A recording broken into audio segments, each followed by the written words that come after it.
नमस्कार, ये आकाशवाणी पटना है। अब आप धर्मेंदु प्रियदर्शी से प्रादेशिक समाचार सुनिए। पहले मुख्य समाचार। प्रधानमंत्री नरेंद्र मोदी ने ईस्टर्न डेडिकेटेड फ्रेट कॉरिडोर का न्यू भाऊपुर न्यू खुर्जा खंड राष्ट्र को समर्पित किया। कहा, यह गलियारा आत्मनिर्भर भारत के निर्माण में बहुत मददगार होगा।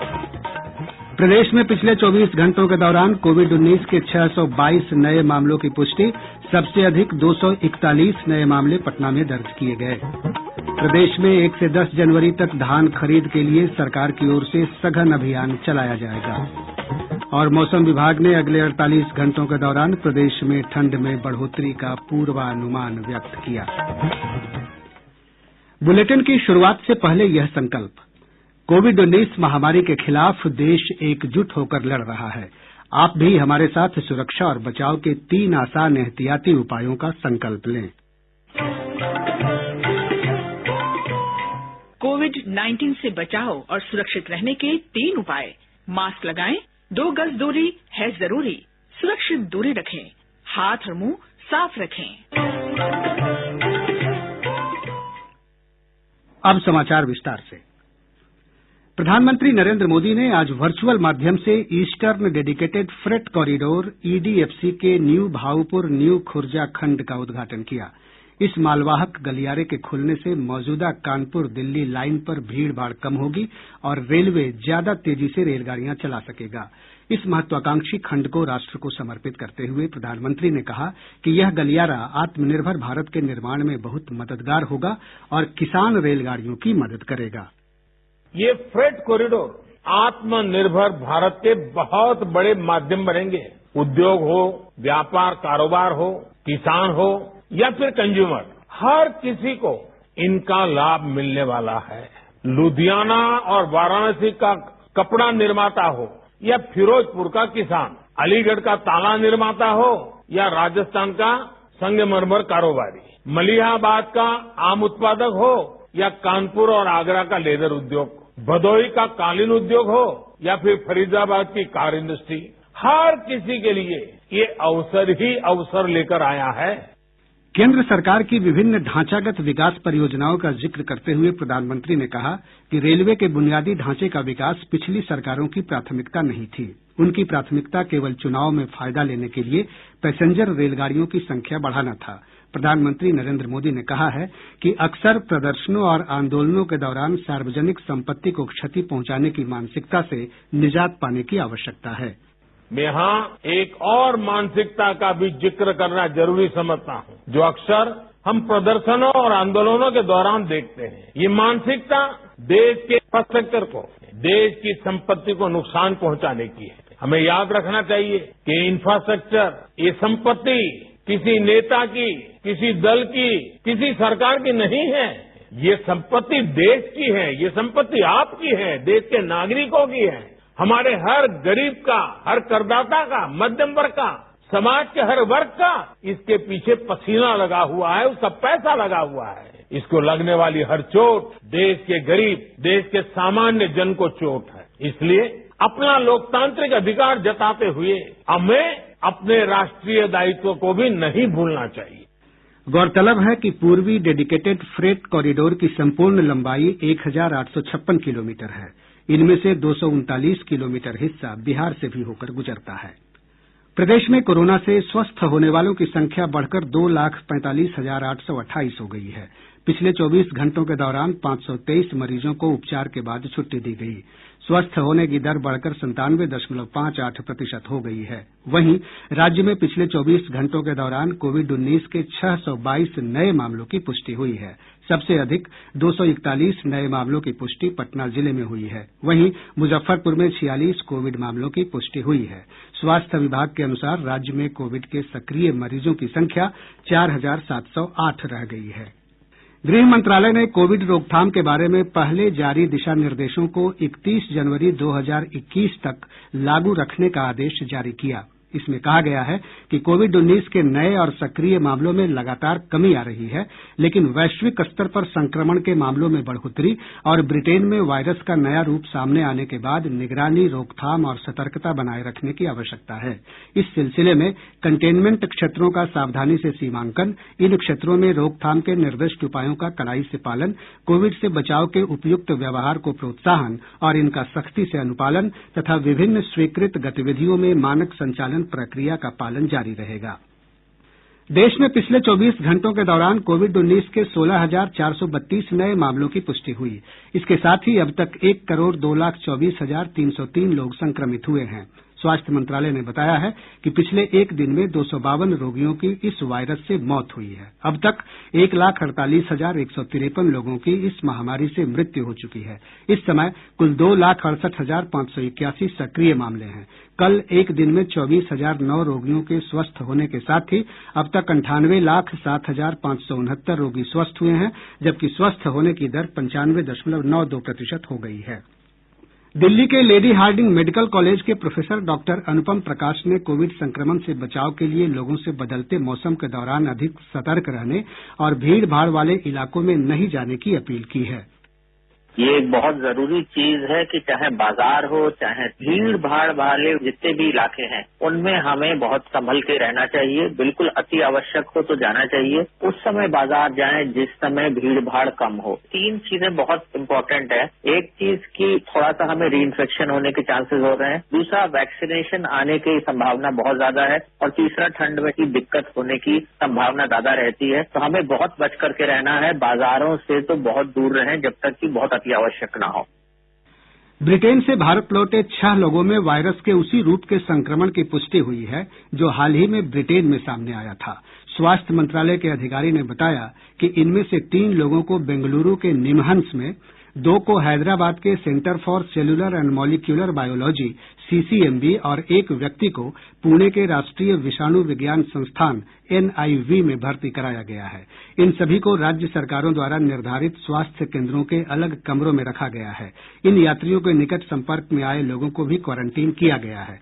उनके साथ आए यात्रियों, संपर्क में आए परिजनों और अन्य लोगों का पता लगाने के लिए व्यापक कार्रवाई शुरू की गई है। प्रादेशिक समाचार आप आकाशवाणी पटना से सुन रहे हैं। सामाजिक न्याय और अधिकारिता मंत्री थावरचंद गहलोत ने कहा है कि केंद्र सरकार अनुसूचित जाति के छात्रों के कल्याण के लिए प्रतिबद्ध है। सरकार ने इस समुदाय के उच्च शिक्षा प्राप्त करने वाले छात्रों की छात्रवृत्ति में ऐतिहासिक बदलाव किया है। आज नई दिल्ली में संवाददाताओं से बातचीत में श्री गहलोत ने बताया कि 10वीं कक्षा के बाद शिक्षा प्राप्त करने वाले अनुसूचित जाति के 4 करोड़ से अधिक छात्रों के लिए अगले 5 वर्षों के वास्ते 59,048 करोड़ रुपये की छात्रवृत्ति की मंजूरी दी गई है। श्री गहलोत ने कहा कि केंद्र सरकार छात्रवृत्ति का 60% स्वयं वहन करेगी।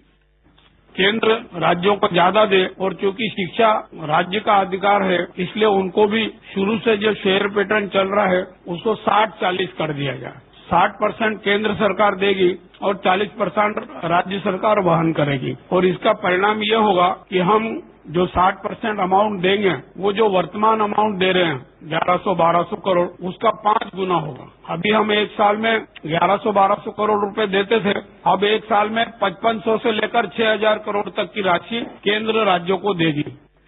केंद्र सरकार ने 3 कृषि कानूनों को लेकर गतिरोध समाप्त करने के लिए प्रदर्शनकारी किसान संगठनों को कल बातचीत के लिए आमंत्रित किया है। सरकार और किसानों के बीच यह 6ठे दौर की बातचीत होगी। केंद्र सरकार की प्रधानमंत्री किसान सम्मान निधि योजना से बेगूसराय जिले में 1,17,000 किसानों को लाभ मिल रहा है। सुनते हैं हमारे संवाददाता की रिपोर्ट।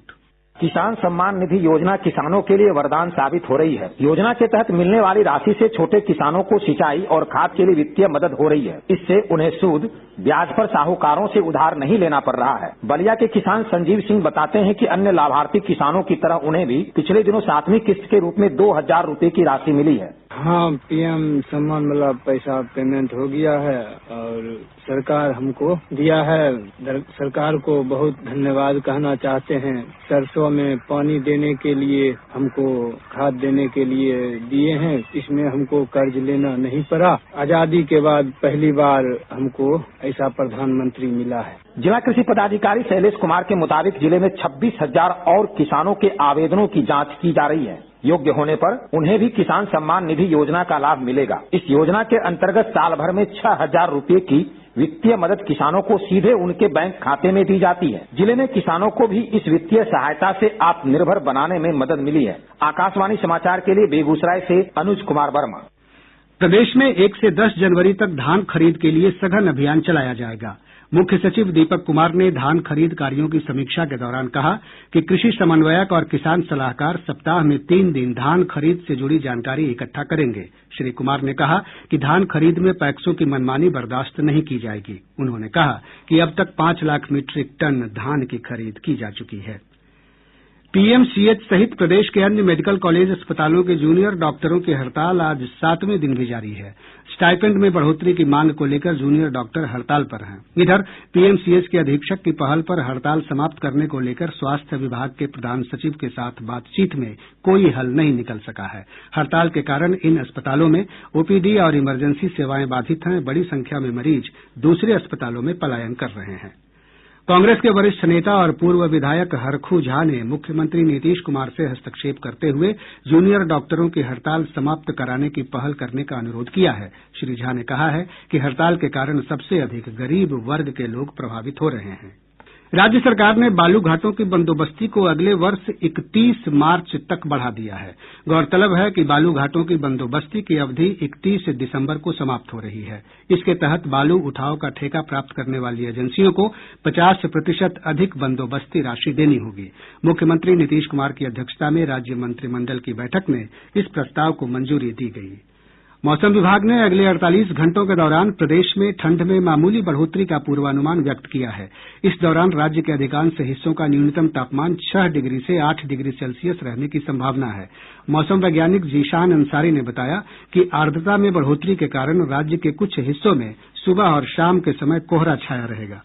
प्रदेश भर में दिन के तापमान में लगभग 1 से 2 डिग्री सेल्सियस की वृद्धि देखी गई। पटना, भागलपुर और पूर्णिया में हल्की से मध्यम स्तर का कोहरा देखा गया। एक पश्चिमी विक्षोभ चक्रवाती परिसंचरण के रूप में जम्मू कश्मीर एवं पड़ोस में समुद्र तल से 3.1 किलोमीटर एवं 7.6 किलोमीटर के बीच देखा जा रहा है, जिसके परिणाम स्वरूप रात के तापमान में मामूली बदलाव की संभावना है। दक्षिण पश्चिम एवं दक्षिण मध्य बिहार के कुछ जगहों पर मध्यम स्तर का कोहरा एवं शेष बिहार के हिस्सों में हल्के स्तर का कोहरा छाये रहने की संभावना है। मौसम विभाग से प्राप्त जानकारी के अनुसार राज्य का सबसे ठंडा स्थान गया रहा, जहां का न्यूनतम तापमान 6.4 डिग्री सेल्सियस दर्ज किया गया।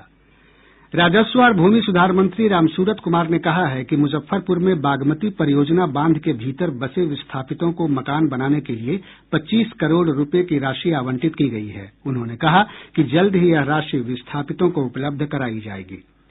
विश्वविद्यालय अनुदान आयोग यूजीसी ने 124 ऑनलाइन कोर्स की शुरुआत की है। यूजीसी की आधिकारिक वेबसाइट पर पाठ्यक्रमों की सूची जारी कर दी गई है। यह पाठ्यक्रम अंडर ग्रेजुएट और पोस्ट ग्रेजुएट दोनों स्तर के हैं। ठंड के मद्देनजर कई स्वयंसेवी संगठनों की ओर से फुटपाथ और सड़कों पर रहने वाले असहाय लोगों को कंबल तथा अन्य राहत सामग्री प्रदान की जा रही है। मौसम विज्ञान केंद्र पटना के कर्मचारियों और अधिकारियों ने सामाजिक सरोकार दिखाते हुए पटना में आईजीआईएमएस आशियाना रोड और आसपास के इलाकों में गरीबों के बीच कंबल बांटे।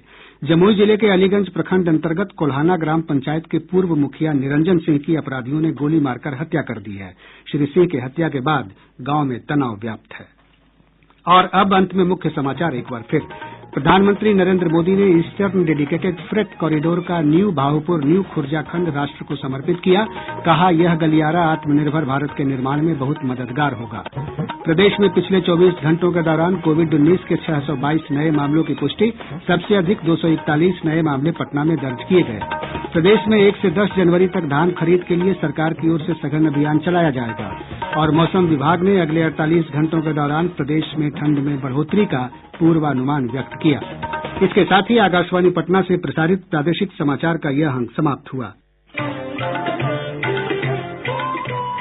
कोविड-19 से बचाव और सुरक्षित रहने के 3 उपाय।